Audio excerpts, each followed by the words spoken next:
आणि सुरुवातीलाच एक महत्त्वाची बातमी आहे ती राजकीय वर्तुळातली। नाशिक आणि रायगड जिल्ह्यामध्ये स्वातंत्र्य दिनानिमित्त ध्वजारोहण कोण करणार या संदर्भातली एक बातमी समोर आलेली आहे। 15 ऑगस्टला नाशिकमध्ये गिरीश महाजन ध्वजारोहण करणार, तर रायगडमध्ये मंत्री भरत गोगावले ध्वजारोहण करणार आहेत। दोन्ही जिल्ह्यांच्या पालकमंत्री पदाचा प्रश्न मात्र प्रलंबितच आहे।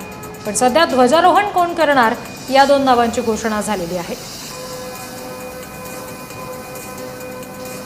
पालकमंत्री पदासंदर्भातला वाद मात्र अजूनही सुरूच आहे, तसा तो प्रश्न प्रलंबितच राहिलेला आहे।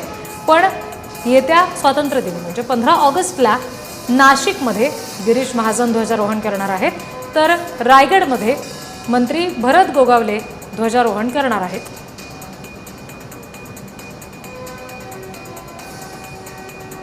नाशिक आणि रायगड दोन्ही ठिकाणी पालकमंत्री पदासाठी नेत्यांमध्ये चढाओढ आहे आणि अशातूनच पालकमंत्री पदाचा प्रश्न सुद्धा अनुत्तरितच राहिलेला आहे, जो अजूनही तसाच आहे। मात्र सध्या 15 ऑगस्टला ध्वजारोहण कोणाच्या हस्ते करायचं हे मात्र सध्या तरी ठरलंय असं म्हणायला हरकत नाही। नाशिकमध्ये गिरीश महाजन ध्वजारोहण करणार आहेत, तर रायगड जिल्ह्यामध्ये मंत्री भरत गोगावले यांच्या हस्ते ध्वजारोहण होणार आहे। प्रतिनिधी शुभम उमाळे या संदर्भात आणखी तपशील देत आहेत। शुभम,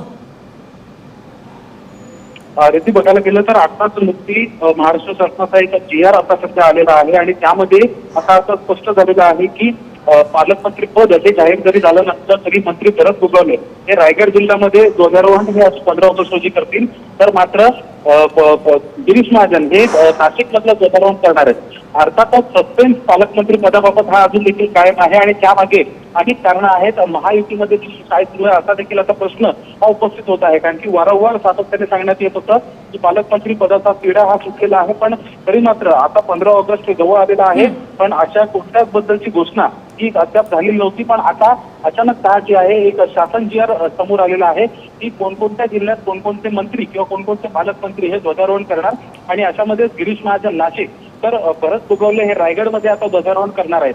अर्थातच ध्वजारोहण जरी करण्यात येत असलं तरी मात्र फक्त तिकडचे स्थानिक मंत्री म्हणून त्यांना ही जबाबदारी देण्यात आली आहे।